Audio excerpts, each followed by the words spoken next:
Before we begin tonight, you're already standing in the line. You just don't know it yet. It is the second Tuesday of November, 1881.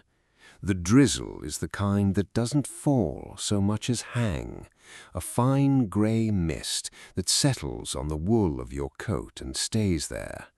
Northumberland Street, Marylebone. The gas lamp above the porter's hatch hisses softly, its yellow light pooling on wet flagstones. You can smell carbolic on the man in front of you, and coal smoke from somewhere behind the high blank wall, and, more faintly, something older, something that lives in the bricks of buildings like this one. There are 9 people ahead of you. A widow in a black coat that has been turned twice, a sailor with discharge papers in his pocket and no boat to show for them, a boy of 14 who, when asked, will say he is 18, a man whose boots have given up on him and on themselves and on the whole idea of boots. They do not speak to one another. They have all done this before, or they have heard from someone who has exactly how it goes. Somewhere in the dark beyond Marylebone Road, a hansom rumbles past. Somewhere closer, the bell of All Souls Langham Place rings the half-hour. 6:30. Half an hour, perhaps, until the gate opens. You shift your weight. Your feet ache. 12 miles of London pavement today, and the soles of your boots have been thinking about it for the last 3. The cold is not yet inside you. It is still polite, still on the surface, but it will be by midnight. The line moves forward by 1, and the gate bell, when it rings, does not feel like a beginning. It feels like an ending you've been walking toward all day. Hey everyone. Tonight we're easing into one long November night inside a Victorian workhouse. Not the famous ones from Dickens, not the dramatic Hollywood version, but a real one. St. Marylebone on Northumberland Street in 1881, on the kind of gray, drizzling night when the queue at the gate had 9 people in it before the porter even rang the bell. We're going to spend the next 2 hours and 20-odd minutes inside this building. We'll see what they fed the people who came in, where they slept, what they had to do to earn that bed, and eventually how they came to be standing in the line with you in the first place. Before we begin, if you're enjoying this, a quick like helps a lot. And if you actually like what I do here, consider subscribing. No pressure. But it does mean the algorithm stops yelling at me. Drop a comment, too. Where are you watching from, and what time is it there? I love seeing who's up late with me around the world. The maps in the comments section have, on previous nights, stretched from a kitchen in Auckland at 3 in the morning to a long shift somewhere in Cairo to a hospital break room in Ohio at 2:15. So, if you're awake, say hello. There's no shame in being the only light on at this hour. There's just a quiet sort of company in knowing you aren't. Now, a small note about how tonight is going to unfold. We're not going to walk this in a straight line. The temptation with a place like a workhouse is to start at the gate and end at the gate, to run the night chronologically from queue to bed to bell. But chronological is not always the most honest way to tell a story like this. So tonight we're starting where the night gets strangest first. We'll begin in the supper hall, the long deal table, the wooden bowl, the silent grace. And from there we'll find our way to the dormitory and the workshed and the bath. Then somewhere around midnight we'll loop back to the gate. We'll see how you came to be in the line in the first place, and what was waiting on the other side of the porter's hatch. You'll notice a few things. The smell of carbolic, which gets into the wool of the shirt they hand you, and which will be the smell of this whole night. The taste of skilly, which is the kind of thing that has been politely described by people obliged to be polite about it as sustaining.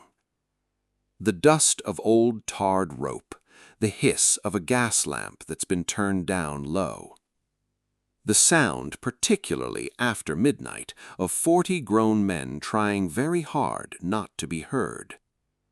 And underneath all of it, the cold of a tile floor at 3 in the morning, which has its own particular quality, colder than weather somehow, because it has nothing to do with the weather at all.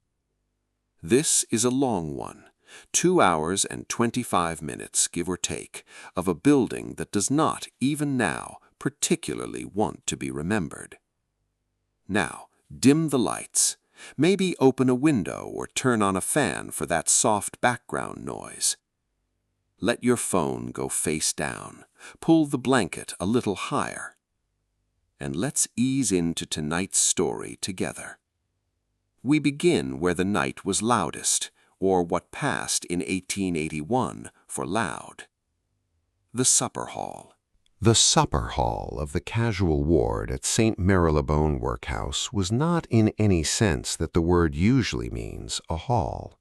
It was a long, narrow room with a low ceiling, 2 rows of deal tables running its length, a single gas chandelier burning above the center aisle, and at the far end a serving hatch through which 2 paupers in workhouse blue were ladling something warm into wooden bowls. The wooden bowls had been used once a night, every night, for somewhere between 7 and 20 years. They had absorbed, by 1881, a kind of permanent smell.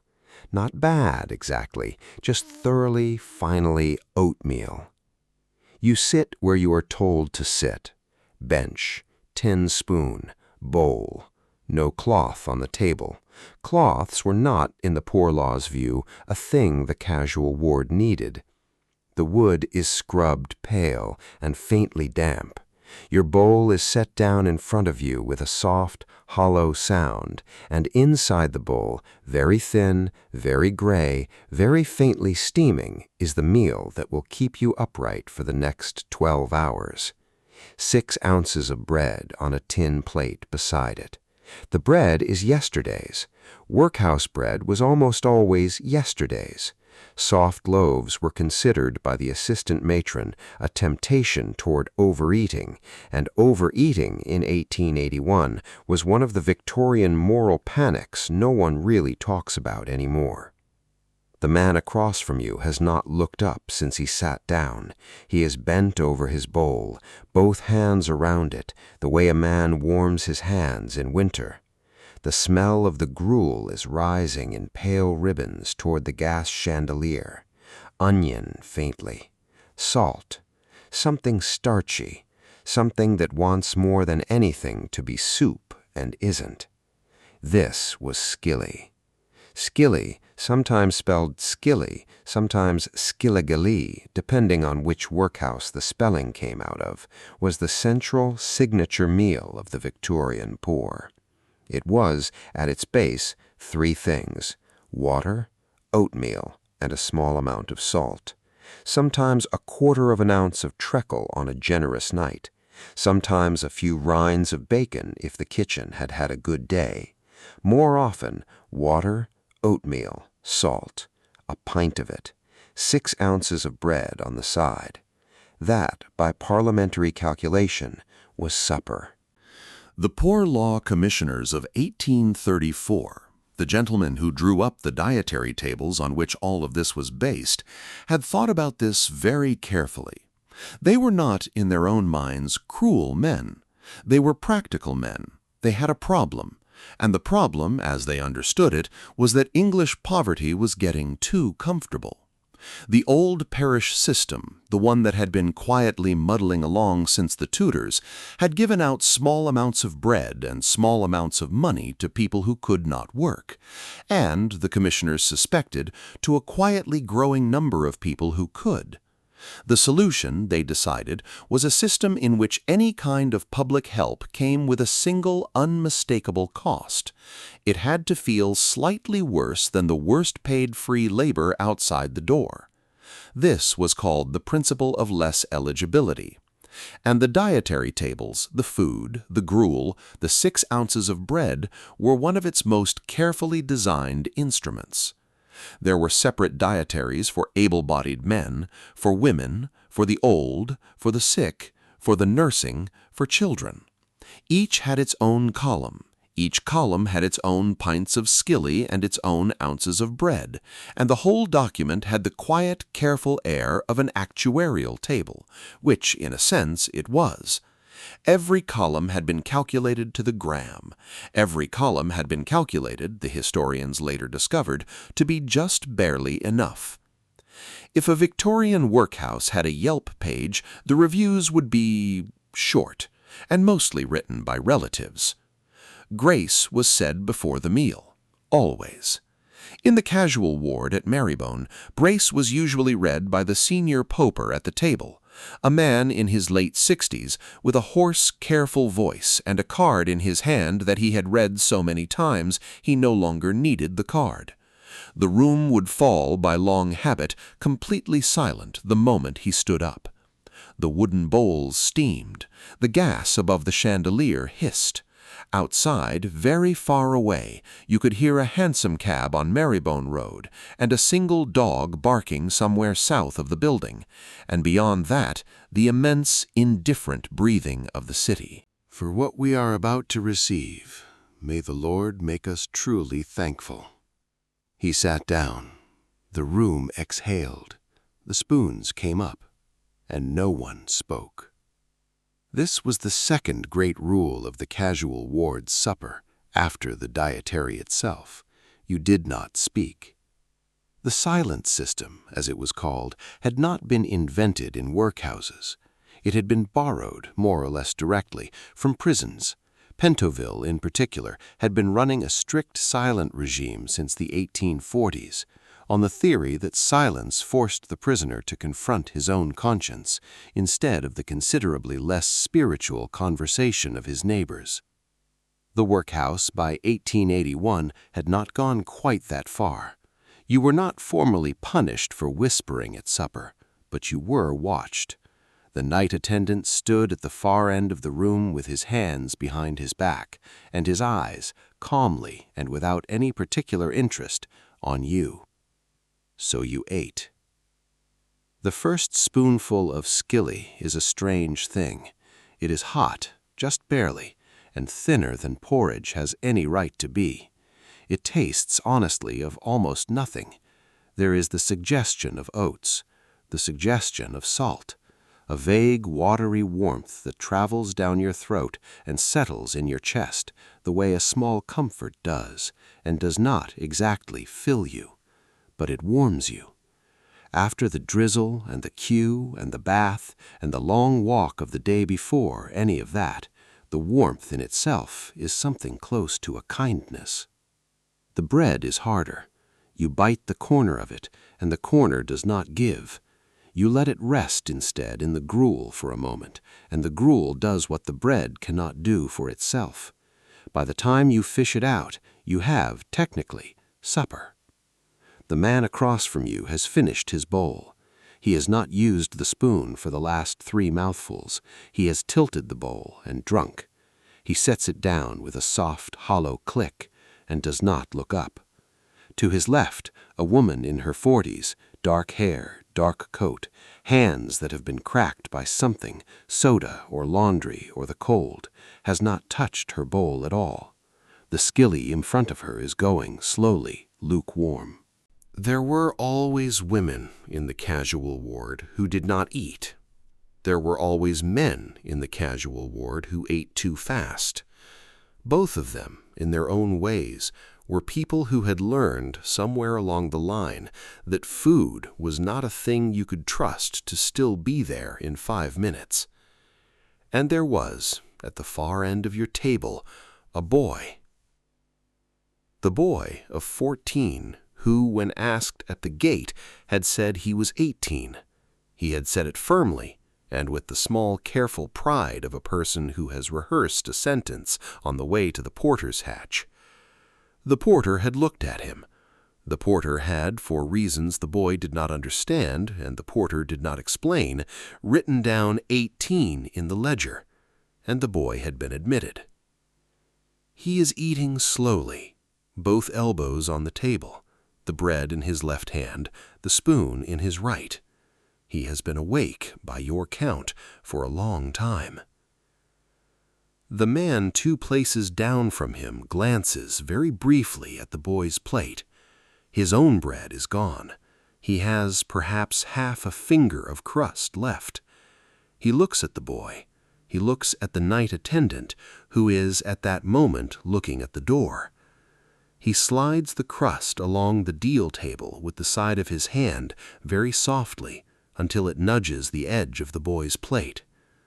The boy sees it. The boy does not look up. The boy's small fingers close around the crust. The crust goes into the pocket of his workhouse shirt and stays there. The night attendant at the door has seen this. He has the eyes of a man who has watched 10,000 suppers in this room in his career. There is on his face something that might, in a less guarded man, have been almost a smile, but he does not move. He does not write anything down. He turns his head very slightly toward the chandelier and pretends to inspect a fitting. Even an institution designed on paper to be unforgiving could not always quite manage the trick. Supper at the casual ward had a fixed length, 20 minutes. By the standards of the rest of the night, this was generous. 20 minutes was longer than the bath. 20 minutes was longer than the body search. 20 minutes was longer than any single moment in the work shed, which would unfold after this in long, unbroken stretches of one task and one rope and one hammer. Supper was, in a way, the only block of time in the entire workhouse evening that was not, in some specific sense, doing something to you. So you ate slowly, or as slowly as you could manage. You let the warmth of the bowl get into your hands. You let the warmth of the spoon get onto your tongue. You let the bread soften in the gruel until it was, eventually, possible to chew. And you tried, very gently, not to think about the fact that the night attendant was already 3 or 4 times a minute glancing at the clock on the far wall. The clock, when you finally looked at it, said 7 minutes past 7. The supper hall of St. Marylebone, like every supper hall in every workhouse in London on this same Tuesday, was full. Every bench, every bowl, every wooden spoon being lifted slowly to a mouth. And in the rest of the building, through walls and stairs and doors you had not yet seen, the same scene was being repeated in different dietaries on different tables for different categories of the poor. The men's hall, the women's hall, the old men's day room where the dietaries were softer and the bread was sometimes soaked in tea, the children's school dining room 2 floors up, where small girls in workhouse blue were just finishing their own pint of skilly with their own slice of bread, the bread cut by regulation slightly thinner. The infirmary, where patients on the sick dietary received milk and meat broth and, on a good day, a small ration of beer. An ordinary Tuesday in November. 840 bowls at 840 places in a single building on a single street in central London. Almost none of them were talking. The night attendant cleared his throat. Spoons paused. Heads almost imperceptibly came up. 20 minutes. Done. The benches scraped back very softly in a long and tired chorus. Bowls were stacked, tin spoons rattled in a tin tray. The senior pauper said, "We thank thee for what we have received," and no one answered, because answering would have been speech. You stand up. Your bowl is empty. Your bread is gone. The boy of 14, 3 places down, is still chewing the last softened corner of yesterday's loaf, and the crust in his pocket has, by some private logic of his own, made the world feel for the next 12 hours slightly more survivable. Supper was the easy part of the casual ward. After supper came the bed. The corridor between the supper hall and the casual ward dormitory was not long, 40 paces, perhaps 50, along a passage tiled in cream and dado painted in the kind of cheap dark green that the Poor Law Board had decided, sometime in the 1860s, was a color suitable for institutional walls. The gas jets along the wall had been turned down for the evening. They burned blue at the center and a small, steady yellow at the edges, and they made the corridor feel, more than anything else, like the inside of a long, narrow lantern. You walked it in single file, boots on tile. The man in front of you had a faint limp on the right side that had not been there at the gate, and which would, in the morning, be worse. The man behind you was breathing through his nose in slow, audible rasps, the way a person breathes when they are trying, for some private reason, not to cough. Nobody spoke. The silent system applied between rooms, too. It was not, the night attendant had explained earlier, that conversation was forbidden. It was simply that conversation at this hour, in this corridor, would, and here he had paused and chosen the word with care, unhelpful. At the end of the corridor was a door. The door was open, and on the other side of the door was the room in which for the next 10 hours you were going to attempt to sleep. The casual ward dormitory at St. Marylebone in 1881 was 68 feet long and 22 feet wide. 2 narrow windows at the far end, which in November had been fixed shut with brass turn buttons. A single gas pendant in the middle of the ceiling, burning low, what the regulations called a pilot light, kept on through the night so that the night attendant walking the corridor outside could see, through the small grill in the door, that nothing was, technically, on fire. Down each long wall ran a row of beds. You will hear them called many things in many books. The official poor law term was plank beds.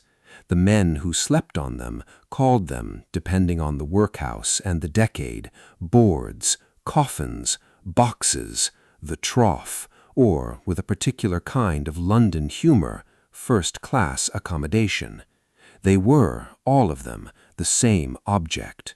A wooden frame, 6 feet long and 2 feet wide, the height of a low bench, a thin coir mattress laid on the planks, a bolster of the same material at one end in the rough shape of a head, and nothing else except the blanket which would be issued at the door. There were 18 of these beds along the left wall, 18 along the right. One bed at the far end set crosswise for the night attendant with a small cane chair beside it. 37 beds in total. On a quiet Tuesday, perhaps 30 of them would be occupied. On a busy Saturday, all of them, and an additional half-dozen men sleeping on the floor between the rows on a folded blanket, paying the same single night's labor for a marginally worse bed. The colloquial name, coffin bed, was honest about the dimensions. A man of average Victorian height, 5'6", give or take, fit into the box with the bolster under his head and his boots almost, but not quite, touching the footboard. A taller man bent his knees. A wider man slept on his side. The frame did not care which. You take a blanket from the stack by the door. The blanket is brown. It is exactly 5 feet by 7 feet. It weighs, by the night attendant's regulation, 3 pounds and 4 ounces. It has been washed by the laundry women in the back court, somewhere between 40 and 100 times. It smells of itself, wool mostly, and the faint sour ghost of the man who used it last night, and a thinner, sharper, cleaner note underneath both of those, the carbolic of the laundry tub, the same scent the workhouse had pressed into your shirt and your skin 2 hours ago in the bath, and which had, by now, become so much of you that you no longer noticed it unless you turned your head a particular way. You find a bed. You take off your boots. You set them, paired, beneath the foot of the frame, the way a man does when he expects to find them again. You sit on the planks. The planks creak. You lie down. The planks creak more. The coir prickles very faintly through the thin mattress, in a pattern your shoulder blades will memorize by morning. The bolster meets the back of your head with the dignified resistance of a sandbag. You pull the blanket up to your chin. This, by the standards of the casual ward, was a successful evening. The night attendant came in at 10 minutes past 8. He was a man of about 50, in a dark uniform coat with the brass buttons of the Marybone parish, and he carried in his right hand a small leather-bound book, and in his left a thin lacquered cane that he used not for striking — striking was in 1881 not a thing the casual ward officially permitted — but for pointing and for indicating with a soft tap on the footboard of any bed whose occupant had not yet quite settled. He stood at the head of the room. He cleared his throat. The dormitory, which had not been speaking anyway, fell into an even more attentive kind of silence. He read the rules. There were 11 of them. They were the same 11 rules that were read every night at this same hour in every casual ward dormitory in London, and they had been the same rules with very minor revisions since the General Order of 1842. No talking after lights out, no tobacco, no matches, no leaving the dormitory before the morning bell except in the case of genuine illness, in which case you were to call out for the night attendant, who would decide whether your illness was genuine. No exchanging of beds, no exchanging of blankets, no removing of any portion of the workhouse shirt during the night except the rule generously allowed, the loosening of the collar. No standing at the windows, no striking of the planks, no singing, no praying aloud, and last, no leaving of the building before discharge had been entered in ink in the porter's morning ledger on penalty of forfeiting any future relief. He closed the book. He looked slowly at the room. He turned the gas pendant down, a quarter turn of the little brass key, until it was the color of a tired moon. He sat down on the cane chair at the end of the room.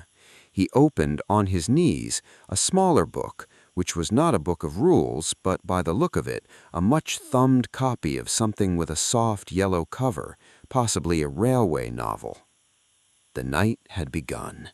The first 10 minutes of a workhouse dormitory at lights out are even now hard to describe, because what they sound like is the sound of 40 grown men, not one of whom is asleep, all attempting, for their own reasons, to be smaller than they are.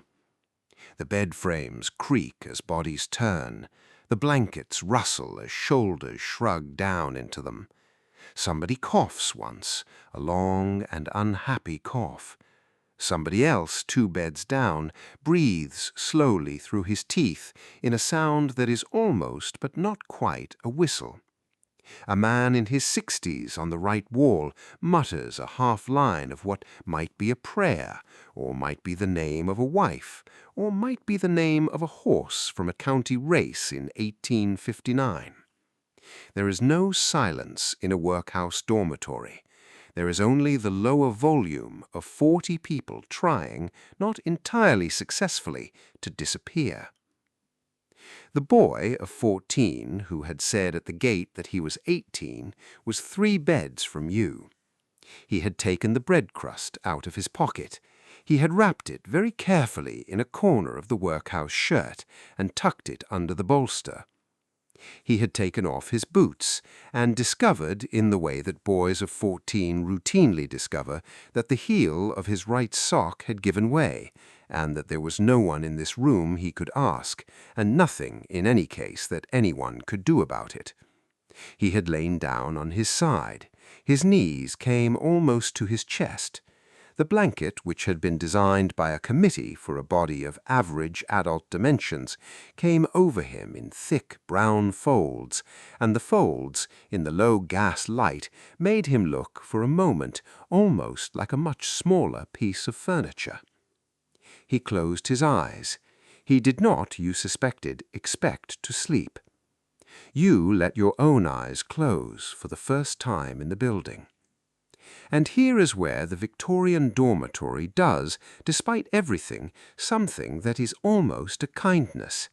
Because the body, after a day of 12 miles of London pavement, after a queue, after a bath, after a tin spoon and a pint of skilly, and a soft, warm 7 minutes of sitting still, the body, even on a coir mattress on a plank bed beneath a wool blanket that smells faintly of carbolic, will eventually surrender. Not gracefully, not all at once, but in slow stages, the way a fire goes out. First the flame, then the glow, then, much later, a soft grey collapse into ash. The room around you, in the moments before the surrender, is doing the same thing. Somewhere down the left wall, the cough has eased. The half-prayer has fallen quiet. The man 2 beds down has stopped trying to whistle and started, instead, the slow, soft rasp of an honest snore.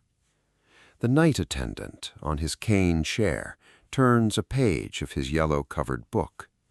The gas pendant hisses very softly, the way gas always does, with the small, wet hiss of something that is, at every moment, not quite happy with itself. Outside, far off, well beyond the high blank wall, a hansom cab on Marylebone Road sounds, briefly, like the world outside the workhouse is still continuing without you, which, in fact, it is. You think, for a moment, of the bed you would, if you had any choice in the matter, rather be in. Most men do, at this hour, in this room. The night attendant has seen the small private smiles of them on his late rounds for 30 years. You think of a kitchen, perhaps, with a stove in it, or a daughter you have not seen since the spring, or a small upstairs room in Camberwell with a yellow curtain, or, if you are the sailor with the discharge papers, a hammock you slept in once off the coast of Madeira, and the warmth of a very different blanket, and the way the stars, on a clear night in the southern Atlantic, had no patience whatever for the ordinary problems of London. You think of these things briefly, and then you do not think of them. The blanket warms. The coir, which had prickled, settles into a low, almost forgivable scratch. The plank beneath the mattress, which had felt, in the first 10 minutes, like the unmistakable surface of a door, becomes, in the next 10, simply something that is supporting you. You are not comfortable. You will not, in any meaningful sense, be comfortable for the next 9 hours, but you are warm, and you are, for the first time since the gate, entirely off your feet. The night attendant, on his cane chair, looks up from his yellow-covered book, glances along the 2 long rows of breathing men, and notes in the small page of his evening log the time at which the dormitory has gone quiet. It is 22 minutes past 8. You have in front of you an entire night. But before we follow you into it, before we follow the long, slow drift of the hours after lights out, the cough at 1, the church bell at 3, the gas pendant turning slowly blue through the small hours of the morning, There is one honest accounting we owe the room, because nobody in a Victorian workhouse slept here for free. The bed was not given. The bed was bought. And to understand the kind of currency the workhouse accepted in payment, we have to go back just an hour or two to a low brick shed on the far side of the courtyard, where the rope was waiting, and the hammer, and the small numbered hopper, and the very particular bargain that every man in this dormitory, including you, had quietly signed at the gate. The work-shed at St. Marylebone was, like a great deal of Victorian architecture, a room that had decided at some point in its construction what kind of room it wanted to be, and then had committed to that decision with a kind of quiet, professional cruelty. It was long. It was low-ceilinged. The walls were brick, painted, like the corridor, in that institutional dark green that no human eye has ever loved. The floor was laid in worn York stone, the kind that had been scrubbed so many times by so many hands that the slabs had begun in places to round at the edges. A single row of small high windows ran along the wall opposite the door, open even in November, even in the rain, because of the dust. There was always dust. The shed could not be sealed against it, and would not have been, even if it could. Down the center of the room ran two long benches. Above the benches, suspended on iron chains from the joists, hung 4 oil lamps, with their wicks turned low and their reservoirs blackened by the smoke of 10,000 previous evenings. The lamps did not exactly light the shed. They illuminated, instead, a series of small private islands of yellow light on which men sat with their hands at work, while the larger room around them remained all night a long, patient, brick-walled dark. Along the far wall, in a great brown coil, lay the rope. This was oakum. Oakum is one of those words that English has very politely allowed to fall out of daily use on the grounds that the world it described is gone. But for most of the 19th century, it was one of the most important nouns in the British economy. Oakum was old tarred rope. Specifically, it was the rope that had been pulled off retired ships of the Royal Navy and the merchant fleet. The rope that had spent, on average, 20 or 10 years coiled in a damp hold, soaked in pine tar, salted, weathered, sun-beaten, and finally, when the ship was either broken up at Sheerness or sold for scrap at Limehouse, cut into rough lengths and sold by the hundredweight to the institutions of the British poor. The institutions of the British poor were expected to do something specific with it. They were expected to pick it apart. Each man sitting at his bench was given a coil of rope, a length of leather over his lap, and if he were lucky, an old fragment of tin or a bent nail to help him work. His task, very simply, was to take the rope, fiber by fiber, twist by twist, knot by stubborn knot, and reduce it back to its original loose, hairy, brown component fluff. The fluff, called picked oakum, was then weighed by the assistant overseer, bagged, and sold back by the workhouse to the Royal Navy. The Royal Navy used it to caulk the hulls of working warships. The hulls of working warships sailing the Mediterranean, the Atlantic, the South China Sea, the Arabian Gulf were therefore, and there is no way to say this that is not absurd, made watertight by the unpaid finger labor of the unemployed of London. If the Victorian Workhouse had a Yelp page for its workshed, the reviews would not have mentioned the work itself. They would have said, simply, "Bring something to wrap your hands in." Because oakum, before it could be picked, had to be untwisted. The rope was rope. It had been laid up 3 strands, each strand made of a dozen smaller yarns, each yarn made of a dozen smaller fibers, by a rope walk in Chatham or Portsmouth decades ago, with the deliberate intention that it never come apart.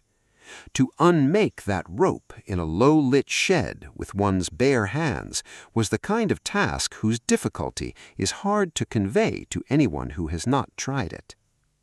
The first half-hour, the rope yielded almost nothing. Your nails caught and broke one at a time on the tar. The skin between your thumb and your forefinger went by stages, red, then raw, then quietly blank. Your knuckles cracked. The cracks bled. The blood mixed with the tar, and after a while you stopped, very gently, noticing either. By the end of the first hour, your fingers no longer obeyed instructions.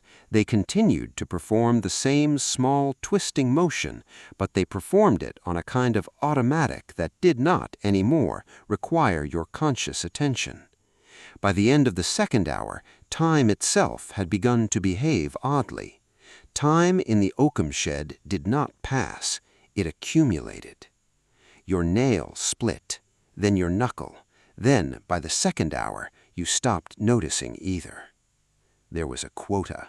The quota at St. Marylebone in 1881 for the casual ward was 4 pounds of picked oakum per adult man per night. Some workhouses set it higher.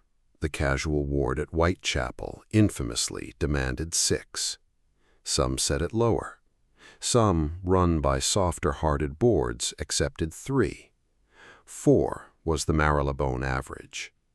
It was, by the practical standard of a man who had never picked oakum before, almost exactly half an ounce more than was possible, which was, in the slow, careful arithmetic of the Poor Law Board, the entire point. The work test was not designed to be done. It was designed to be almost done, by men whose only motive for finishing it was that they would otherwise not be allowed to leave. The man across the bench from you was, by your guess, in his 50s. He had short gray hair, very large hands, and a coat that had, before the casual ward stripped him of it for the night, been a dark brown of some respectability. He worked steadily. He did not speak. His fingers moved with the small, careful precision of a man who had done this before, possibly many times, and who had developed over those times a quiet system of his own. He picked from the outer end of his coil first, against the lay of the rope. He kept the picked fiber to his right, in a loose, pale heap. He did not look up. Beside him, 2 places down, a different man, much younger, had not yet found his system. His coil was a tangle. His hands were already raw.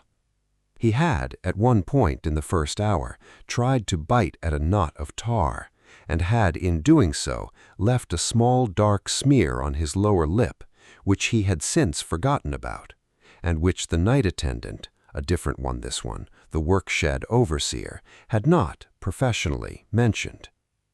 The young man's quota, at this rate, was not going to be met. He knew it. The night attendant knew it. Everybody at the bench knew it. The rope, which had no opinion on the matter, continued to be rope. At the far end of the bench, just inside the small island of yellow light cast by the third oil lamp, was the boy. The boy of 14, who had, at the gate, said he was 18. He had picked, in his first hour, perhaps half a pound. His fingers, which were thin and pale and not yet adult, had cracked at the second knuckle of both index fingers, and the cracks had bled very slightly, and the blood had dried in small dark threads against the rope. He was not crying. The casual ward did not in any visible way encourage crying. He was working very steadily, very carefully, with the small, concentrated face of a child doing arithmetic he does not understand. The man across from him, the older man with the brown coat, had, at the half hour, leaned a little forward and, without looking at the boy, said very quietly, "Against the lay, lad, against the lay." The boy had not answered, but 10 minutes later his pile of picked fiber was very faintly beginning to grow. Stone breaking was the other option on busy nights when the oakum benches were full.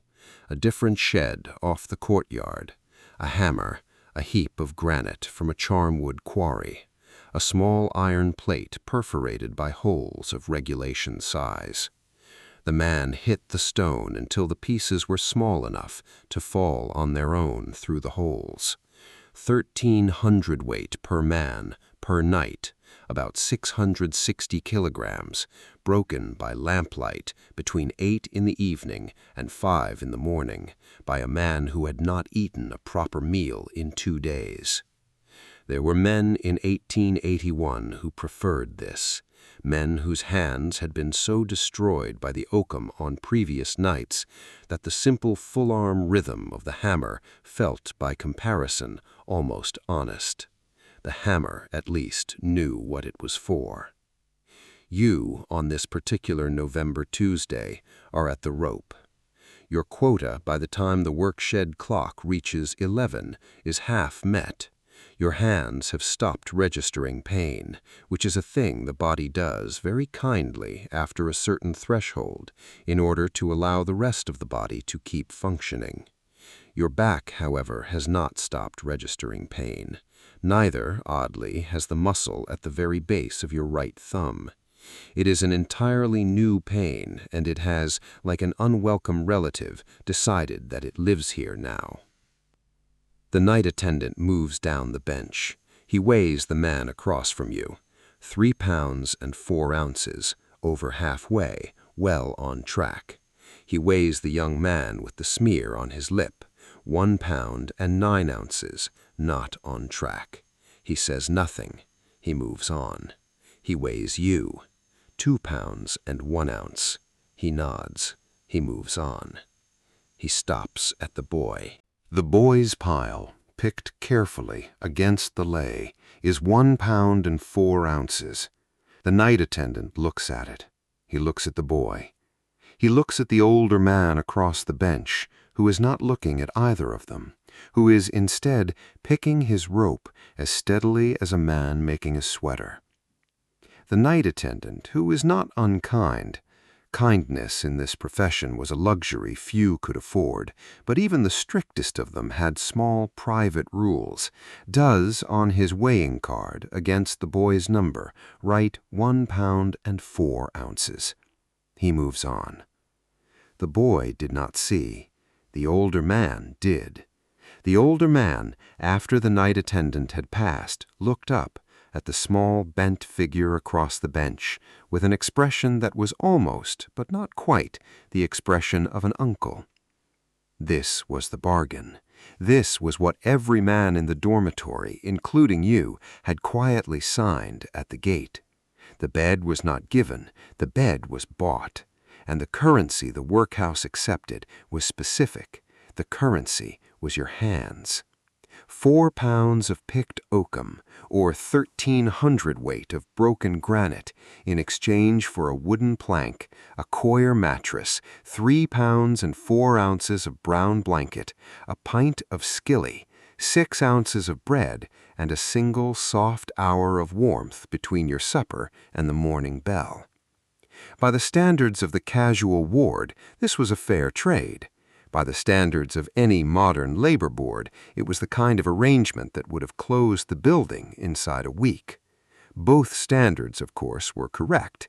They were just looking at the same row of benches from very different doors.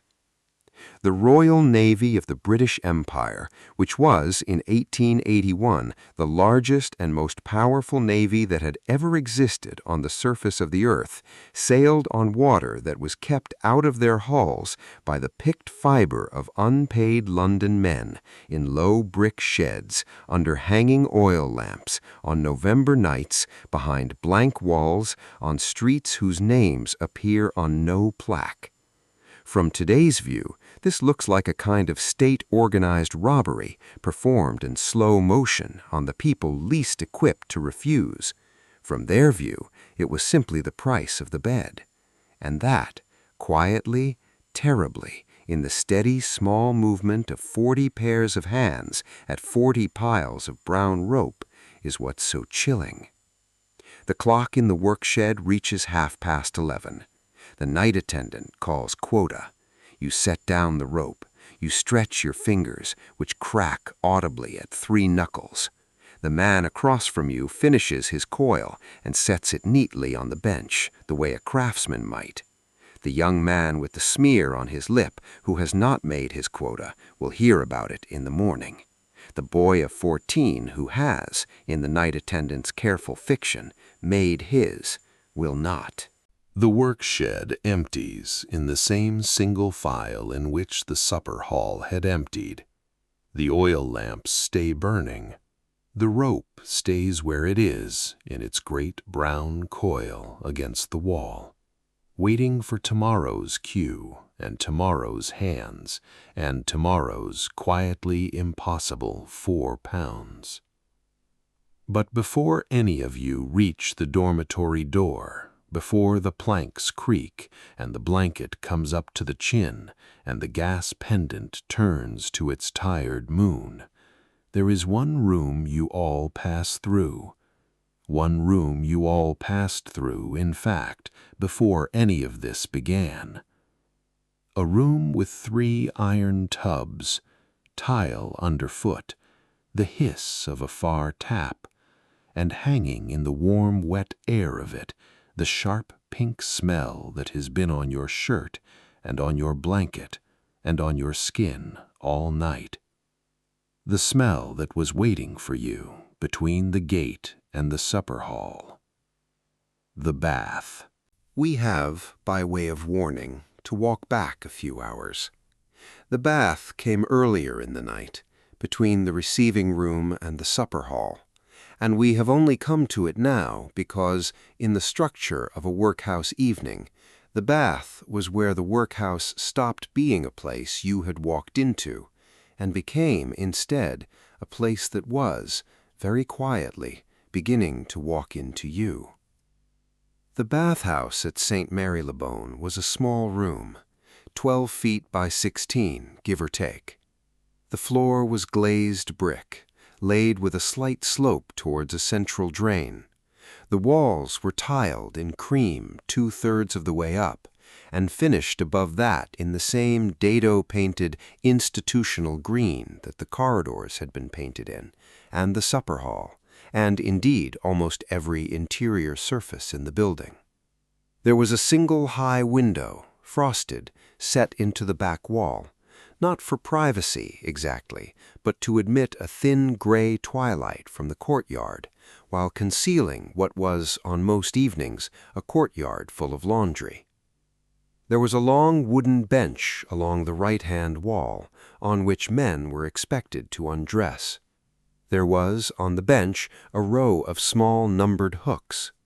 And in the center of the room, in a row of 3, were the tubs. There were 3 of them, cast iron, painted on the outside in a thick black enamel that had begun in places to chip. Inside they had once been white, but the inside, by 1881, was a thing that had stopped being any particular color and had, instead, become the color of long use. The taps above each tub were brass. They worked. The water that came out of them was not cold, exactly, but it was not warm either. It was the temperature of a room that has recently, and without enthusiasm, been told it has visitors. The tubs were filled in sequence by the porter on duty. 2 pails of hot from the kitchen copper, 1 pail of cold from the courtyard pump, a small careful stir with a wooden paddle, and then the first man, the first of 3, was admitted to the bath. You were the third. The water, by the time it was your turn, had been used twice. This was not in the formal regulations of the Poor Law Board allowed. The formal regulations of the Poor Law Board, written in the General Order of 1847 and amended several times after, specified that each casual ward inmate be admitted to a bath of clean water. The General Order had been written in a comfortable office in Somerset House by men who had, almost certainly, never in their lives stood in a small tiled room at 6:45 in the evening with a queue of 9 men behind them and a copper of water that had been emptied an hour ago into the first tub. By 1881, the ordinary working compromise at Marylebone, at Whitechapel, at Lambeth, at every casual ward in London, was 3 men per filling. The first man got the cleanest water. The third man got what was left. You undressed. You set your coat on the bench, your trousers folded under it, your boots beneath the bench, paired. The shirt you had been wearing, the shirt you had been wearing all day, all week, possibly all month, you placed at the end of the row of hooks, on the small numbered iron peg that the porter, when he came back, would attach a brass tag to. The tag would say 17. 17 was, for the next 10 hours, your name. This was, in any workhouse of any kind, the moment. The actual moment. There were many smaller moments to come, the bath, the carbolic, the issuing of the workhouse shirt, the locking of the locker, but the central moment, the one the architecture of the room had been built around, was this, the moment a man who had walked through the gate as Thomas or William or Edward or Patrick set his coat on a wooden bench and, in doing so, set down with it the only ordinary thing left in his life that still belonged to him. After this, until 5 o'clock the next morning, he was 17. The carbolic was waiting on a small zinc shelf above the tubs. It came in soft pink bricks, about 4 inches square, made by Calverts of Manchester, who had, since the 1860s, supplied almost single-handedly the disinfectant requirements of every charitable, medical and poor law institution in the country. It smelled, even unwrapped, the way it would still smell on you in the morning, sharp, medicinal, faintly antiseptic, faintly sweet, the way disinfectants made before the modern era often were, because the people who made them had not yet quite decided that smelling pleasant and being effective had to be opposing virtues. The brick of carbolic was wet at one corner from the previous man and warm. You took it. You stepped into the tub. The water was, by now, the color of weak tea. It was not, in any clinical sense, clean. It was warm. The bottom of the tub was, beneath your feet, very faintly slick. There was, at the back of the tub, a long, pale soap line where the previous water had stopped, and where the carbolic had left the small shadow of its presence on the iron. You stood. You crouched. You sat.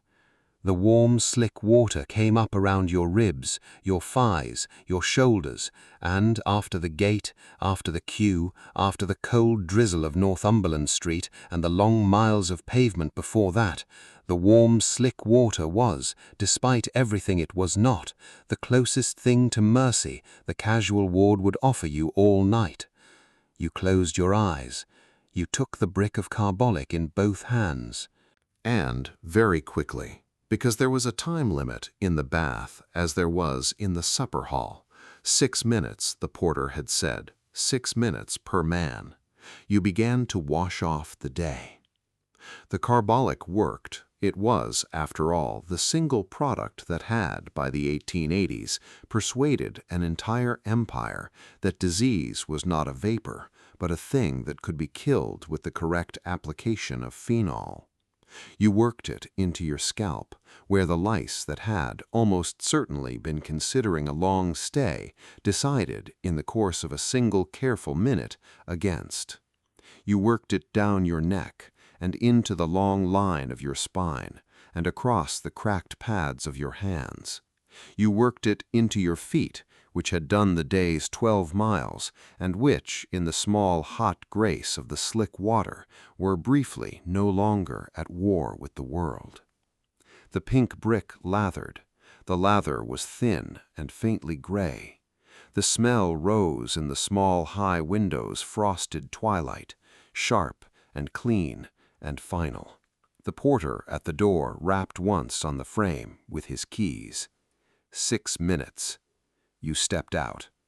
A coarse towel on the bench, workhouse linen, washed by the same backcourt laundry somewhere between 40 and 100 times. The towel did not exactly dry you. It moved the water from one part of your body to another in the way that workhouse towels had been moving water for 40 years. You stood on the warm, wet brick and pulled the workhouse shirt over your head, and the shirt, coarse, cream-colored, with the parish stamp of St. Mary's, Marylebone, in faded ink on the inside collar, settled on your shoulders with the specific weight of a garment that has known many other shoulders before yours. It smelled of the soap. It smelled faintly of a stranger. It smelled of the long, careful cataloging of the British poor. The porter took your tag. He took your boots. He took your coat. He took your trousers. He took the small private contents of your pockets, a comb, a folded letter, a halfpenny, and he listed each of them with the same patient hand that had written 18 against the boy of 14 at the gate on a numbered card which would be returned to you with everything still on it at 5 o'clock the next morning on the porter's word and the long, slow honesty of the parish system. He clipped the brass tag to the shirt. 17. He pointed with the head of his keyring toward the second door. And as you walked through it, wet hair, clean skin, the workhouse shirt rough against the back of your neck, the smell of carbolic high and sharp, and by now the only smell in your nose at all, the thing the bath had really done began very quietly to reveal itself. Not the cleaning. The cleaning was honest.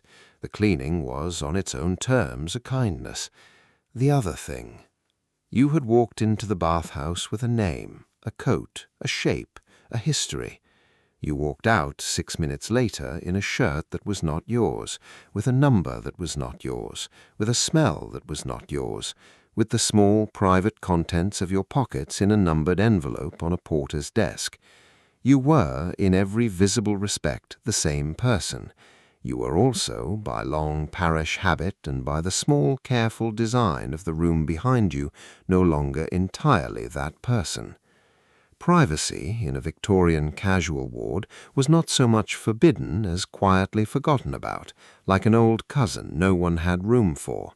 And identity, as it turned out, was very largely made of the small daily objects through which a man recognized himself, and, lacking those, became briefly easier for the institution to feed, to count, to bathe, and to put to bed. The boy of 14 had been in the first tub. He had used in his 6 minutes almost no carbolic at all. It had stung badly the cracked corners of his fingernails, and he had decided very quickly that the dirt of the day was a less expensive companion than the soap. He had stepped out. He had been given his shirt. His tag on his own thin shoulder said 11. He had walked through the second door without looking back, because looking back, he had already understood, was not a thing the casual ward made any room for. You followed. The second door opened onto a corridor. The corridor led to a hall. The hall held 2 long rows of deal tables, a serving hatch, a single gas chandelier, and the warm, faint vegetable smell of skilly. And from there, the bowl, the bread, the silent system, the night attendant, you already know how the next 20 minutes went. But before you had ever stood in that line at the porter's hatch, before the brick of carbolic had been pressed into your wet hand, before the boy of 14 had given the porter a number that was not his own, you had walked in drizzle up Northumberland Street. So we go further back still, to the gate. The line moved forward by 1. That was where we left you, in the cold open, before any of this, before the supper hall and the dormitory and the work shed and the bath.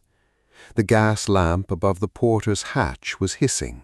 The bell of All Souls Langham Place had just rung the half-hour. There were 9 people ahead of you, and the line, very gently, with the small, reluctant motion of a thing that has done this many times before, had moved forward by 1. So, how did you come to be standing in it? That is the question this chapter is very softly going to answer, though not, perhaps, in the way the question is usually asked. Workhouse histories, of which there are now a great many, tend to deal with the matter of how by way of the matter of why. The why is real, and we will return to it tonight in its own time. But the why is not, in any practical sense, what you were thinking about on a wet pavement on Northumberland Street an hour before the gate opened. The how was simpler. You had, in the small, numbered, private way that most casual ward inmates had, walked. You had walked that day from somewhere on the far side of the river, possibly Walworth, possibly Lambeth, possibly somewhere out by the old market gardens of Battersea. You had crossed Vauxhall Bridge at about 3 in the afternoon. You had walked up through Pimlico, where the houses were still respectable, but the people on the pavement had, by very small degrees, stopped being so. You had crossed Oxford Street with the tail of the afternoon's traffic, and at about 5:30, in a thinning grey light, you had turned, finally, into Northumberland Street. 12 miles, possibly 14. The soles of your boots had begun thinking about it somewhere around the bridge, and had been very quietly complaining for 3 miles by the time you reached the gate. You were not the only one walking. The widow in the black coat, the coat that had been turned twice, and which, in the right light, you could see had been carefully restitched at the cuff, had come down from a small lodging in Marybone Road itself, where she had paid her last 6pence on the previous Friday, and where the landlady had, that afternoon, very politely, but without ambiguity, indicated the door. She had walked with everything she still owned in a small carpet bag the half-mile from her door to the workhouse gate. The half-mile had felt longer than the 12 miles you had walked, because it had been walked almost entirely past the front windows of people who had known her, in better weather, by name. The sailor with the discharge papers had come from further. He had docked at the East India Docks the previous Wednesday, with a sea bag on his shoulder and a final wage in his coat pocket. He had spent, between Wednesday and Tuesday, almost exactly the wage, some of it, in the way of sailors, on bad decisions made in good company, some of it, in the way of any human being on shore leave in November, on a small upstairs room above the prospect of Whitby. The rest of it had gone the way wages go when nobody is watching them. He had walked across the city this morning. He still had the discharge papers. He no longer had the sea bag. The boy of 14 had come from Camden.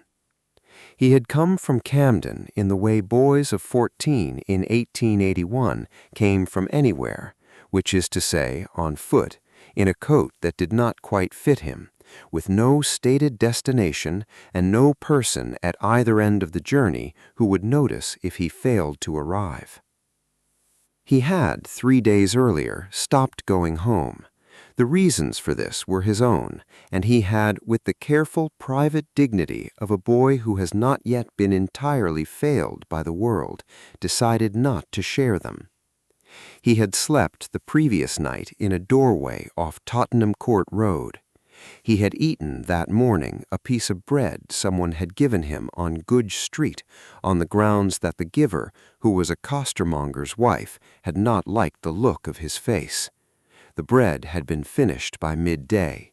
By 5 o'clock, when the boy turned into Northumberland Street, the only thing he was carrying was the 4 hours of hunger that came after it, and the rehearsed sentence, "I'm 18," that he had been practicing very quietly since 2.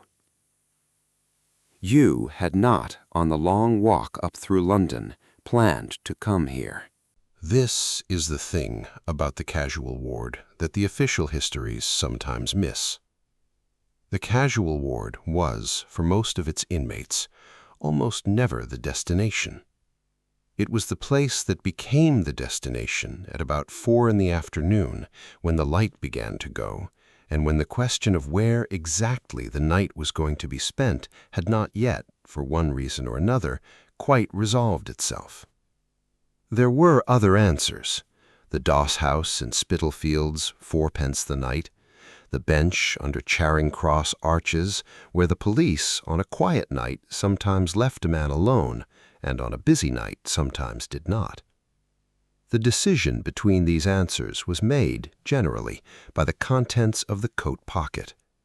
If you had nothing, or if, like the widow, you had something but knew, with the small, careful arithmetic of the poor, that the something was needed for the morning, you came here.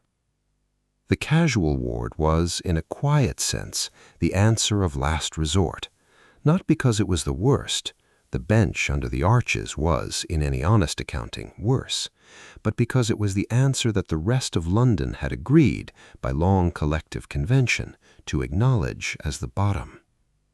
To go through the casual ward gate was to admit something. To go through the gate, in fact, was to admit the only thing the rest of the system needed you to admit, that you had no other answer. This was, of course, the point. The principle of less eligibility had been carefully designed to make the workhouse the answer of last resort, because answers of last resort by their nature were taken less often. The Poor Law Commissioners had, in the 1830s, written this down explicitly. The workhouse, they said, was to be a place into which a man could enter, but only on the understanding that the entry itself was, in the small private accounting of his own life, a defeat. You had walked 12 miles. You had nothing in your pocket but a comb, a folded letter, and a halfpenny. Your boots were going. Your stomach had, 3 hours ago, given up asking. The drizzle was getting into the wool of your coat, and the gate, behind a high blank wall on a dim gray street in Marylebone, had, in its quiet, indifferent, institutional way, been waiting for you all afternoon. It had been waiting, in fact, for many of you, for many afternoons. The widow, the sailor, the boy of 14, the man whose boots had given up. The gate had been there in 1881, and it had been there in 1875, and 1865, and 1855, and 1845, and in some form or another in every year going back to the General Order of 1842, and behind that to the 1834 Poor Law itself, and behind that to the centuries of older parish doors that the new Poor Law had been built to replace. The gate was, in a small institutional way, almost as old as the question it answered. The bell of All Souls rang the 3 quarters. The line moved forward by 1. You shifted your weight. You felt the cold begin, very politely, to ask permission to be inside you. You watched the man at the front of the line, the one with the boots that had given up, talk briefly and quietly to a small grill set in the gate, behind which, you understood, was a porter, and on the other side of which, you had been told by people who had been here before, was a small tiled receiving room, and a clerk, and a wooden bench, and the single ledger on which the entire night was about to be written down. The grill opened. The porter said something. The man at the front spoke. The porter said something back. Money, what little there was passed briefly through. Then the man at the front of the line went through the small door beside the gate, and the gate behind him did not creak. Gates that have done this every dusk for 40 years stop bothering to creak. The line moved forward by 1. You were now, counting from the gate, 8th. It was 6:45. The bath was waiting. The supper hall was waiting. The work shed was waiting. The dormitory was waiting. The whole long architecture of the night you have already by now been through was on the other side of that gate, lining up its small, careful rooms in the sequence in which it would put you through them. You did not know that yet. Nobody in the line did. But the gate, in its long institutional patience, did. The gate, after all, had seen this particular sequence performed 8,000 times before. The bell of All Souls began, very softly, to ring 6, and in the small grill on the porter's hatch, on a wet evening in November, in 1881, the casual ward of St. Marylebone Workhouse, a building that did not, even then, particularly want to be remembered, quietly, professionally, for the 8,000th time, opened.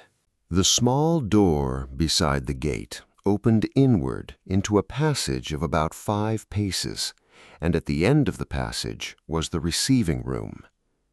It was the first interior room of the workhouse, and like most first interior rooms in institutional architecture, it had been designed not to welcome you exactly, but to admit you, which is, on close inspection, a slightly different transaction. The floor was tiled in a pale gray-green pattern that had become by 1881 more gray than green. The walls were the same dado-painted institutional dark above, the cream below. The ceiling was high and cold. There was a single gas lamp set in a brass bracket on the wall above a long oak counter. There was, behind the counter, a chair. There was, on the chair, a clerk. The clerk was the second person you met in the workhouse. The first had been the porter at the grill, who had asked the brief, careful, ritual questions. Have you slept here before? In the last month? Have you any money on you? Any tobacco? Any matches? And who, in the small motion of a man who has done this every evening for a long career, had opened the small door and waved you without comment toward the counter. The clerk did not look up. He was perhaps 40. He wore the dark green coat of the parish with brass buttons and a pair of small wire-rimmed spectacles, and he was, when you arrived in front of him, in the middle of completing a previous entry, in pen, in the long, slim ledger that lay open on the counter in front of him. He finished the entry. He blotted it. He set the pen very neatly into the small brass holder beside the inkwell. He looked up. He looked at you with the particular gentle uninterest of a man whose entire working life had been spent in the precise calibration of how little of himself any given new face required. He had 3 questions: name, age, parish of settlement. You answered the first. You answered the second. You answered the third more carefully, because the third question was, in 1881, the great quiet hinge on which the whole machinery of the casual ward turned. Your parish of settlement was the parish in which you had a legal right to relief. It was not necessarily the parish in which you had been born, nor the parish in which you had last slept, nor the parish in which you happened that evening to be standing. It was the parish in which, by a long and intricate body of statute going back to the Settlement Act of 1662, the poor law authorities of England had agreed that you, specifically, were their problem. Most men knew it, some did not. Some, in the careful way of people who have lost track of where their problems officially lived, lied. The clerk, by long professional experience, could usually tell. The clerk wrote down your answer. He did not, on this evening, ask you to repeat it. He turned the ledger toward you. He pointed with the nib of his pen at a small square at the foot of the entry. "Mark, please." You marked it. Some men signed, most marked. The mark, in the long experience of the parish system, was as legally binding as the signature, and considerably easier to obtain. He turned the ledger back. He blotted the mark. He wrote, in the next column, in the neat, steady hand of a clerk who had written this many thousand times, the number 17. "Take that to the bathhouse, please. The porter will direct you." This was, in the careful architecture of the casual ward evening, the moment at which you became a number. Not in any dramatic sense, not in the sense of a stage announcement. Simply, the clerk had finished writing, and the next time he wrote anything about you, he would not write your name, he would write 17. The name on its line in the ledger would remain.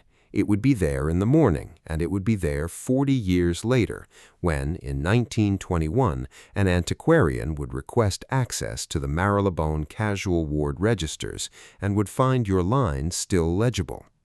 But for the next 10 hours, in the small living grammar of the building you had just walked into, you were a number, and the number was 17. It is worth pausing on this, very briefly. The ledgers from St. Marylebone for the year 1881 still exist in the London Metropolitan Archives. The clerks who kept them were not, in any modern sense, kind. They were not sentimental. But they were, by long professional habit, complete. Every name, every age, every parish.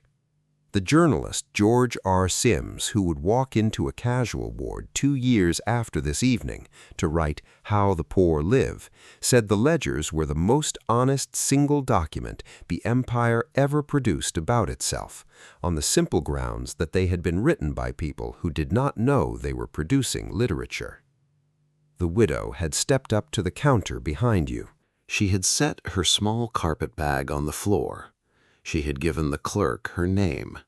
She had given her age, which was 46. She had given her parish of settlement, which was, after a brief and very dignified pause, the parish of St. Pancras, not Marylebone, not the parish she had been turned out of that afternoon, but the parish in which 22 years earlier she had been married, and in which, by the long and not entirely intuitive arithmetic of the Settlement Act, her right to legal relief still officially lived. The clerk had written this down. He had not, on this occasion, looked up at her either. He had blotted the entry, written the number, 18, and gestured with the same small motion of his pen toward the bathhouse door. The widow had picked up her carpet-bag. She had walked, not slowly and not quickly, in the direction the pen had gestured. The carpet-bag, when the porter took it from her at the bathhouse door, would be opened, examined for tobacco and matches and money over 4 pence, and placed on a numbered shelf behind a small green curtain. It would be returned to her at 5 o'clock the next morning. She would not, between now and then, see it again. The boy of 14 had been 3 places further back in the line, and his entry had taken slightly longer. He had given the clerk his name, a name that was almost certainly not his name, but that was a thing the clerk did not, on most evenings, particularly investigate. He had given his age as 18. The clerk had looked up, very briefly, with the small, careful glance of a man who has been told 18 by perhaps 3,000 boys in his career, and who has, on each occasion, made the small private decision about whether the boy in front of him was better off being 18 for the night or being correctly recorded. The clerk's small private decision on this evening had been the same as the porter's half an hour earlier. He had written 18. He had given the boy the number 11, and he had nodded very slightly toward the bathhouse door. There was a thing the receiving room did very quietly that none of its inmates ever quite saw, because it was a thing that happened underneath the visible transactions of name, age, and parish. It catalogued. It catalogued with the same patient pen every man, woman, and boy who came through the door, in the same careful columns, in the same careful hand, into the same careful ledger, in the same careful building, on the same careful street, for 47 years. The catalogue was the thing the institution was, at the deepest level, designed to make. The bath, the supper, the workshed, the dormitory, these were, in the long view, the byproducts. The thing the building actually produced on a Tuesday in November in 1881, as on every other evening of its working life, was the entry in the ledger, the column of names, the column of numbers, the column of parishes, the small steady record kept by a clerk in green wire-rimmed spectacles of the people who had, that evening, in this parish, in this country, in this empire, had no other answer. You had been catalogued. The number on the small brass tag when the porter clipped it to your shirt half an hour later was the same number the clerk had written against your name in the ledger, 17. For the next 10 hours, the building would refer to you by it. For the next 40 years, the ledger would continue to do so. And 40 years after that, on a rainy afternoon in 1921, an antiquarian would read the same number in the same pen, in the same careful column, and would, briefly, know you better than the city in which you had spent your final 12-mile day had ever bothered to. The porter at the second door cleared his throat. You took the slip of paper the clerk handed you, a small printed receipt with the number 17 and the date, and you walked, in the direction his pen had gestured, toward the corridor that led to the bath. The bath you already know about.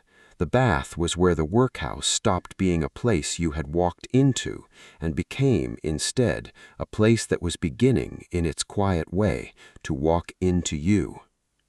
But before any of that, before the carbolic, the supper hall, the workshed, the dormitory, and the long, slow drift of the hours that came after, there was the receiving room, there was the clerk, there was the ledger, there was the column of names, there was the column of numbers, and there was the small, careful entry in pen in 1881 of one more person on one more rainy evening who, on that particular Tuesday, had had no other answer. By midnight you would be in the dormitory. By 2 you would be asleep. By 3 the building would settle into the long, quiet hours that lay between lights out and the bell. And in those hours, between the cough at 1 and the church bell at 3, and the slow blue cooling of the gas pendant on its ceiling chain, the workhouse would do the thing it did best. It would simply continue to be the workhouse, quietly, professionally, indifferently, for the 8,000th time. By 10:30, the dormitory had gone, very largely, quiet. It was not the kind of quiet that descends on a room in which everyone is asleep. It was the slower, softer, more compromised quiet of a room in which most people are not exactly asleep, but have, after the long arithmetic of the evening, agreed to behave as if they were.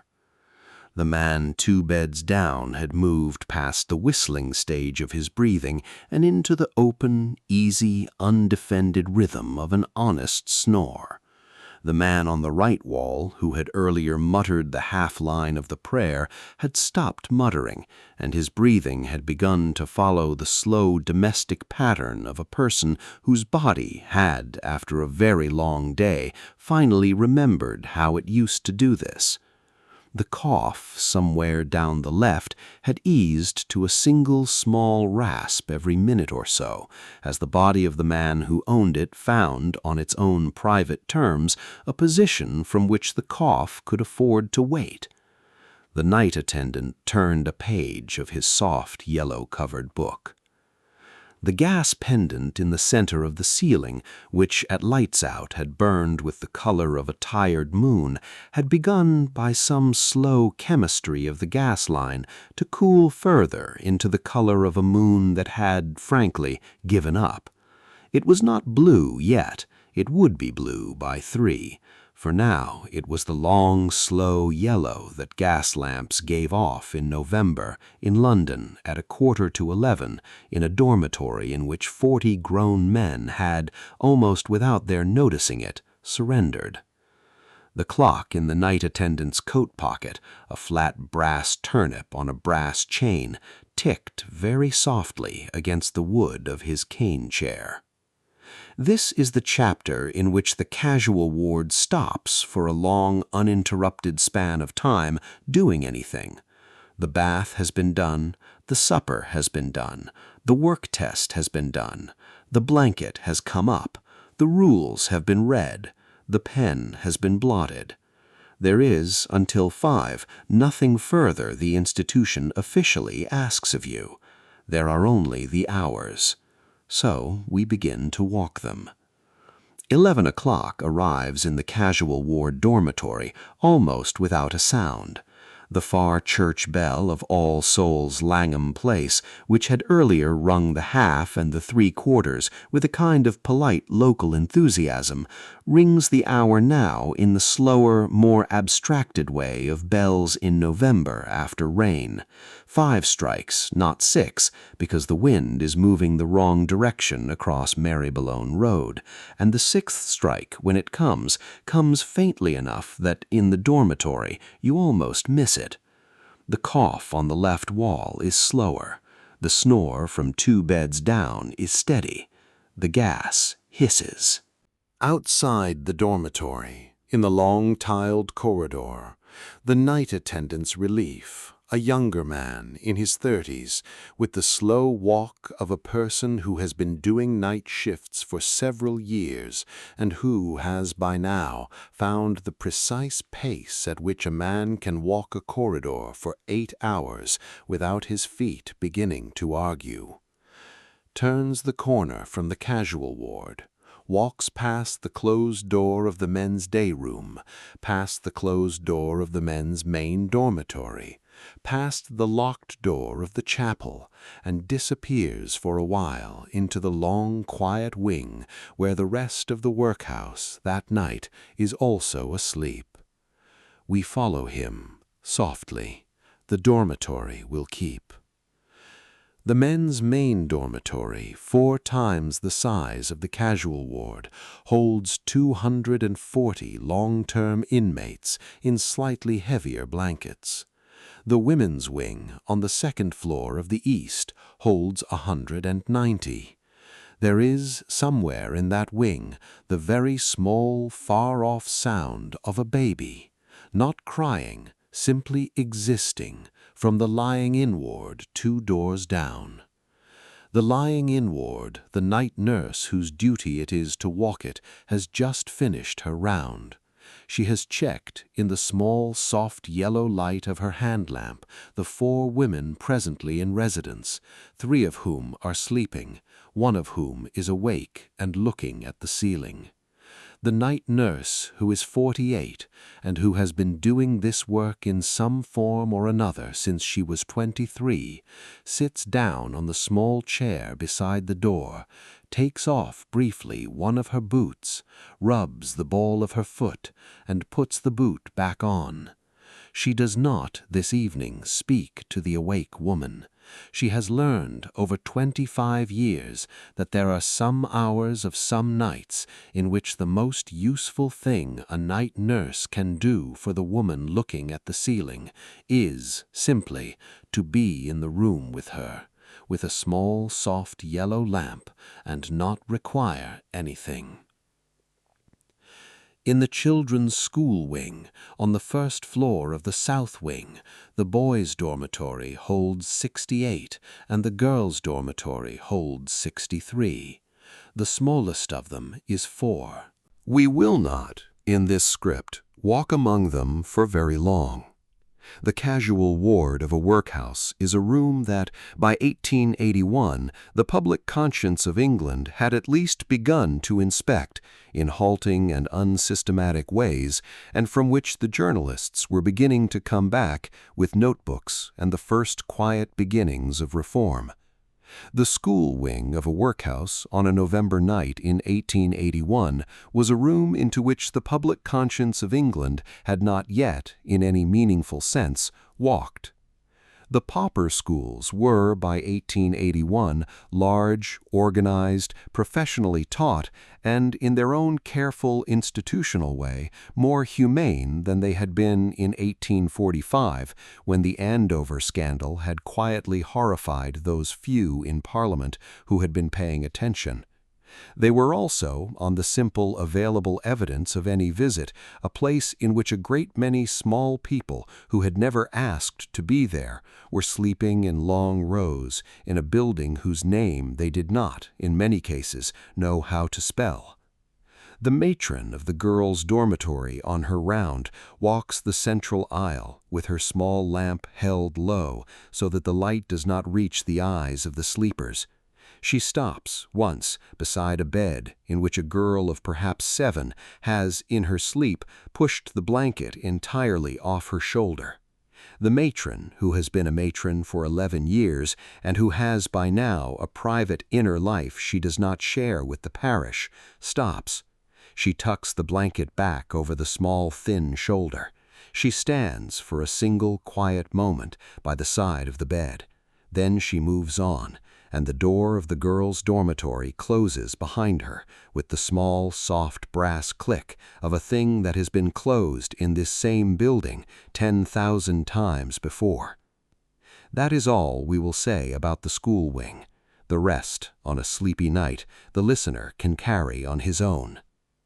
We pass back through the corridor, past the chapel, locked, and the kitchen, banked, with its huge copper still warm, and the embers in the grate burning the slow, steady red of a fire that has been put away for the night, and the receiving room, which at this hour stands quite empty, with the gas lamp turned to its lowest, and the clerk's chair pushed neatly under the long oak counter, and the great slim ledger open on its stand at a fresh blank page, ready, with the faint dignity of all blank pages, for whatever Wednesday evening would bring.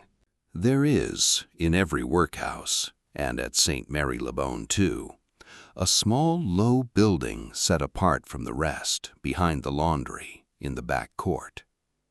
It has a small slate roof and a single locked door and no windows, and we will not, in this script, open it. We will only, on this November night, acknowledge that on the second Tuesday of November in 1881, as on most Tuesdays in November in 1881, it is not entirely empty. The workhouse, in the patient, quiet way of any institution that holds on average 840 bodies in a single building, occasionally has a body it no longer needs to feed. The night attendant of the infirmary, on his round, passes the small low building without looking at it. He has learned over years that this is the easiest way. He walks back slowly to the long tiled corridor of the casual ward. The casual ward dormitory, when he passes it, is now entirely quiet. The cough has settled. The whistling has stopped. The man 2 beds down has been snoring steadily and without complication for 40 minutes. The gas pendant in the center of the ceiling has cooled the color of the moon a further small step toward blue. The boy of 14 on his bed is sleeping with his knees drawn up to his chest, and one hand, in the careful, unconscious way of a body that has not yet quite forgotten how to protect itself, is curled around the corner of his pocket, where an hour earlier the bread crust had been put. The crust is still there. He has not, in his sleep, eaten it. He has, in the small private accounting of his 14 years, decided that the crust is for the morning. The blanket is up to his chin. His breathing is, for the first time since Camden, soft. It is 1:15. The far bell of All Souls rings the quarter very faintly in the cold air over Marylebone Road. The night attendant in the casual ward turns another page of his soft yellow-covered book. The gas pendant hisses. This is in the ordinary domestic life of an institution, what an institution actually is. We sometimes, when we look back at the workhouse system from the long-settled distance of the 21st century, imagine it as a place of sustained dramatic horror, a place in which the cruelty of the building was every minute of every hour actively in operation against the people inside it. That is, on a careful look at the archives, not quite what the workhouse was. The workhouse, for most of its working life, was simply a building in which a great many people who had no other answer slept on plank beds and ate skilly out of wooden bowls and woke at 5 to a bell. The cruelty of it was not mostly dramatic. The cruelty of it was that it existed at all, on streets whose names appeared on no plaque, on the careful, indifferent edge of a city that had by 1881 become the wealthiest single capital in the history of the world. The workhouses were not the dark corner of the empire. They were, more honestly, the small, careful arithmetic by which the rest of the empire worked out what to do with the people for whom the empire had no further use. From today's view, this looks like a kind of state-organized cruelty performed in slow motion on the people least equipped to refuse. From their view, it was charity, and that, quietly, terribly, in the steady, small breathing of 40 grown men and a boy of 14 on a plank bed in Marylebone in 1881, is what's so chilling. The bell of All Souls rings the half. It is now 2:30. The hour of 3 is, in any sleepless room, the lowest hour of the night, not because anything specific happens at 3. 3 is simply the hour at which the body is at its lowest temperature, the brain at its lowest sugar, the world outside the window at its quietest. In the casual ward, the gas pendant has now finally gone the small, honest blue of a flame burning on its own minimum. The night attendant has not turned a page in 15 minutes. The man 2 beds down has stopped snoring and entered for a few minutes the very deep silence of sleep that is, in fact, the kind of sleep we do most of our actual repair in. The cough on the left wall has not been heard in over an hour. The boy of 14 on his side has not moved. It is the quietest the workhouse will be all night. In 2 hours the bell will ring and the gas will be turned up and the workhouse will, very professionally, begin again. But for now, for these last 2 hours of the long, quiet middle, the building is, briefly and indifferently, only a building. The men on the plank beds are, briefly and indifferently, only men. The boy of 14, with his small, thin hand curled around the corner of his pocket, is, briefly and indifferently, only a boy. And the workhouse of St. Marylebone, behind its high blank wall on Northumberland Street, in the second Tuesday of November of 1881, is, briefly and indifferently, only what it always was, a small, careful set of brick rooms in which the British Empire, for the 8,000th time, had quietly arranged for the people who had nowhere else to be to spend the night somewhere. The bell of All Souls rings 3. The bell rang at 5. It was a small handbell in the right hand of the night attendant, who had stood up from his cane chair perhaps 30 seconds earlier and walked in the slow, professional way of a man who had performed this particular morning several thousand times to the head of the dormitory. He raised the bell. He shook it once. The shake produced a single hard, clear note, not loud. The casual ward of St. Marybone was not in the business of shouting at people on a Wednesday morning, but final, in the same way a closing door is final. He rang it twice more, 3 notes in 3 seconds. Then, the bell down at his side, he waited, and the dormitory, in the slow, heavy way of 40 bodies that had, between 2 and 4, finally given themselves over to actual sleep, began, without hurry but without resistance, to wake up. The gas pendant in the center of the ceiling, which at 3 had cooled to the small, honest blue of a flame burning on its own minimum, had been turned at 4:15 by the night attendant on his rounds back up to a working yellow. The light, by 5, was already the color of a tired butter. The faces of the men in the long rows of plank beds, in the slow yellow rise of it, were the color of faces in any crowded room at 5 in the morning, anywhere in the world. The same dull, soft, partly occupied color, in which the small private business of remembering where one was takes, in any honest accounting, somewhere between 3 and 6 seconds. The man 2 beds down stopped snoring. He blinked. He sat up very slightly. He looked for a moment at the wall opposite his bed, and the wall, in the way of walls in workhouses, did not provide him with any information he had not already had the night before.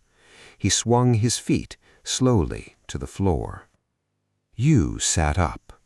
The blanket fell back from your shoulders.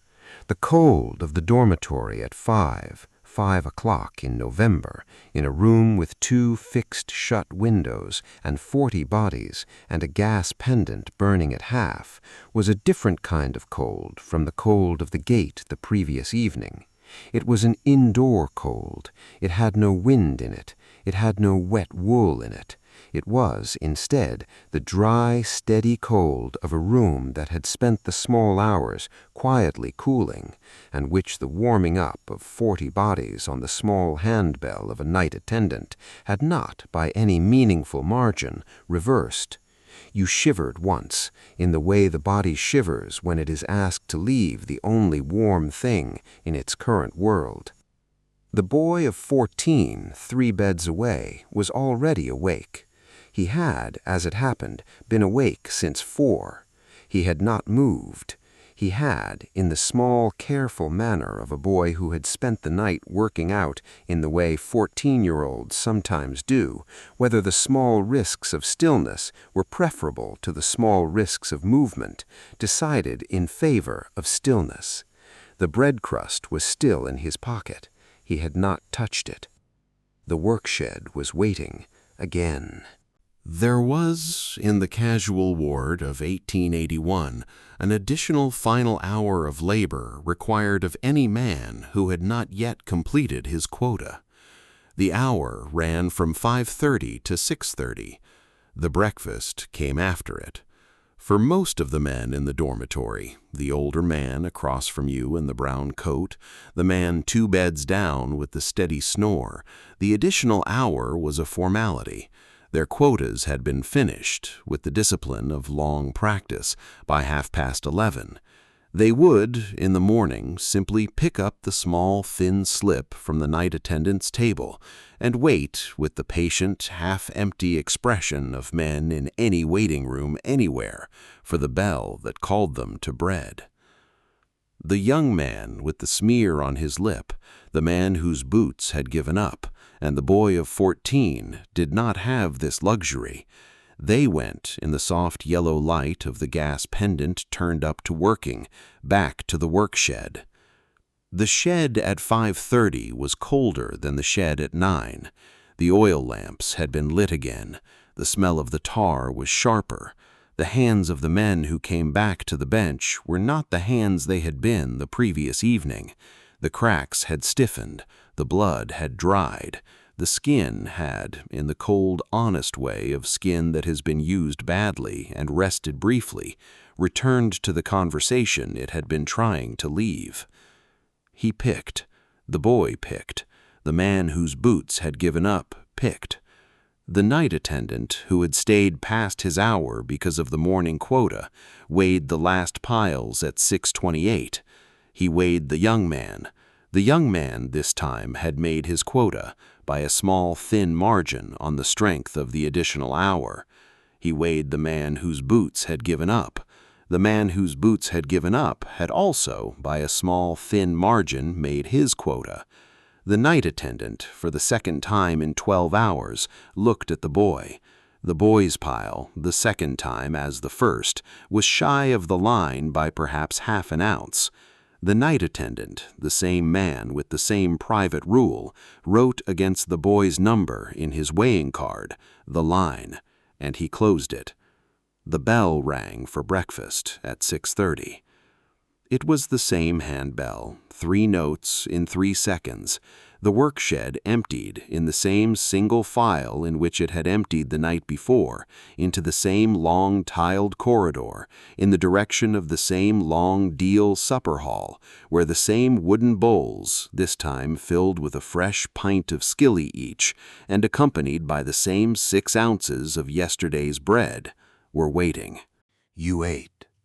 The skilly at 6:30 in the morning, on a body that had not had a meal since 8:30 the previous evening, was, in a way that would have surprised the poor law commissioners of 1834, had any of them ever spent a working night in their own institution, almost generous.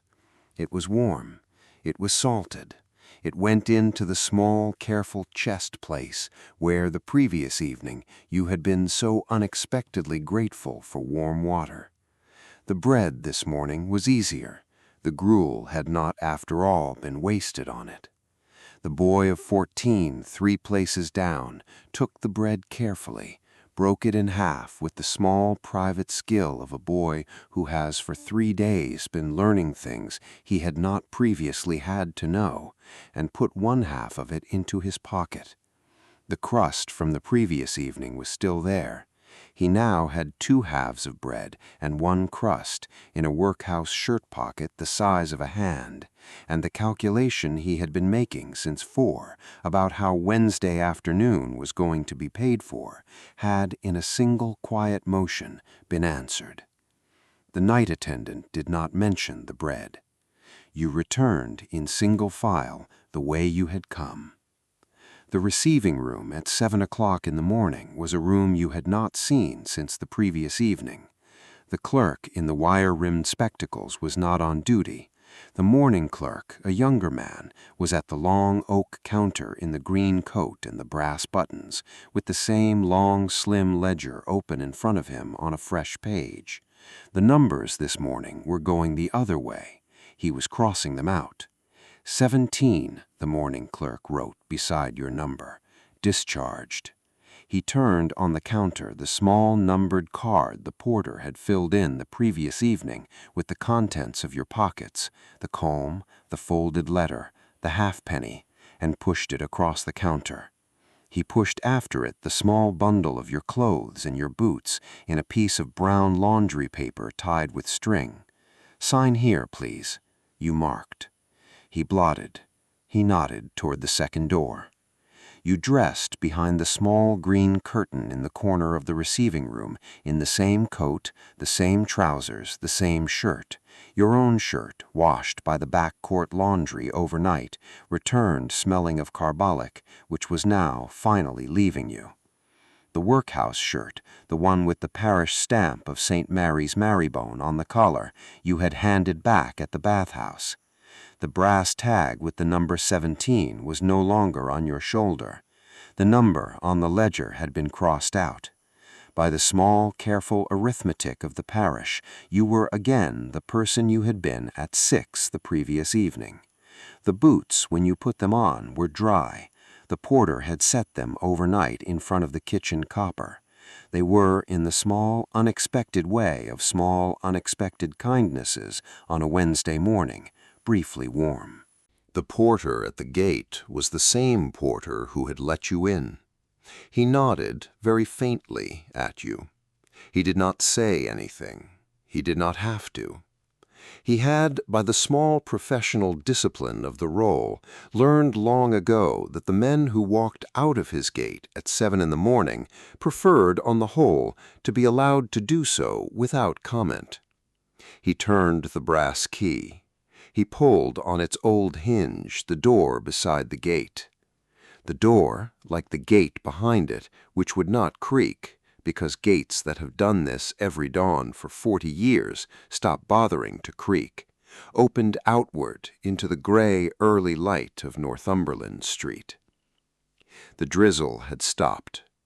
The morning was the kind of pale, sober, overcast morning that London does very well in November, in which the sky has the color of an old sheet of writing paper, and the pavement, drying in patches, smells faintly of wet brick and the morning's first coal smoke.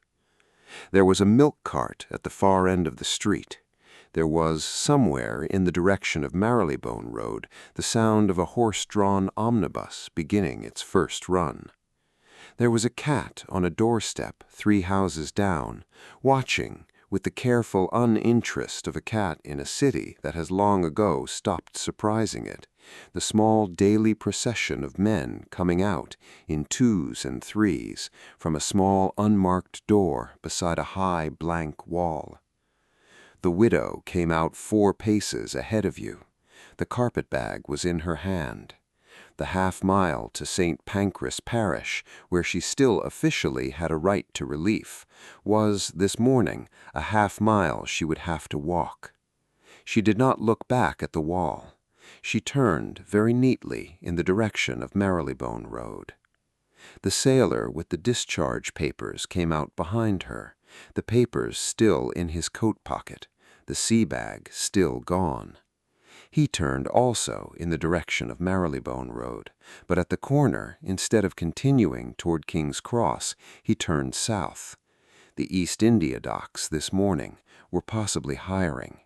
The papers in the right office were good for another reading. The man whose boots had given up came out behind the sailor. The boots, this morning, after a night in front of the kitchen copper, had recovered, briefly, the small professional dignity of footwear that has been allowed to dry. He walked away in the direction of Oxford Street.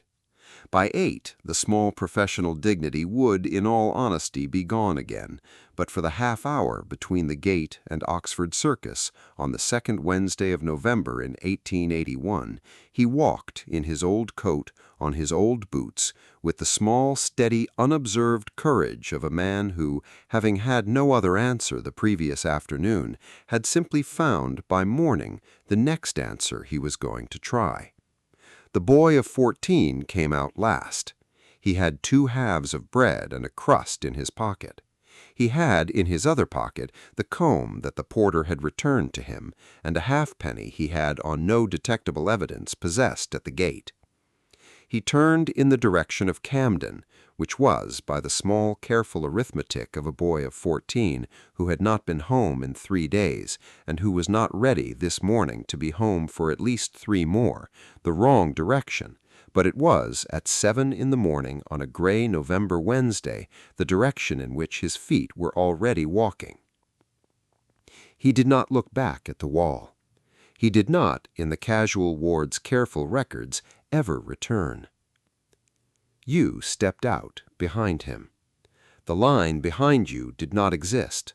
There was no queue at 7 on a Wednesday morning. The queue would assemble again at the same gate, at the same hour, on the same wet pavement that evening. The casual ward behind its high blank wall had already begun, in the small, invisible domestic way of any institution between shifts, its quiet preparations. The kitchen was lighting its fires. The bath-house was filling its first tub. The dormitory was being aired. The clerk in the wire-rimmed spectacles, who was off duty, was in his lodgings 2 streets away, asleep. The night attendant on his cane chair, also off duty, was on his way home. The morning clerk was at his ledger. The porter at the gate was at his hatch. and in a low brick shed on the far side of the courtyard, the great brown coil of rope against the wall was very patiently waiting for tonight's 8,001st pair of hands. The bell of All Souls Langham Place rang the 7:15. You walked at the small, steady pace of a man with nowhere in particular he had to be by 8 in the direction the city was going. The line moved forward by 1. It was just no longer your line. So that was one night, in one building, on one street, in one parish, in one city, on the second Tuesday of November in 1881. 840 bowls, 40 plank beds in a single dormitory, 3 iron tubs in a small tiled bathhouse, 1 brown coil of rope in a low brick shed, 1 wire-rimmed clerk at 1 long oak counter, 1 brass handbell in the right hand of 1 night attendant in 1 dark uniform coat, 1 halfpenny returned in a brown paper packet at 7 in the morning to a man who had, the previous evening, walked 12 miles in the rain.